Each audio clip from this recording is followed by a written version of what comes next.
মধ্যপ্রাচ্যে চলমান উত্তেজনার মধ্যে ইরানের নতুন নেতৃত্ব সম্পর্কে ইতিবাচক মন্তব্য করেছেন মার্কিন প্রেসিডেন্ট ডোনাল্ড ট্রাম্প।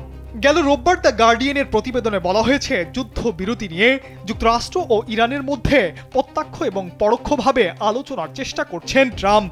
ইরানের বর্তমান শাসকদের যথেষ্ট যুক্তিবাদী হিসেবে অভিহিত করে ট্রাম্প বলেন, তেহরানের সঙ্গে চুক্তিতে পৌঁছানোর বিষয়ে তিনি বেশ আত্মবিশ্বাসী, যদিও চুক্তির সম্ভাবনা পুরোপুরি নিশ্চিত নয়। মার্কিন প্রেসিডেন্ট ডোনাল্ড ট্রাম্পের এই মন্তব্য এমন এক সময় এলো যখন মধ্যপ্রাচ্যে আরও মার্কিন সেনা মোতায়েন করা হয়েছে।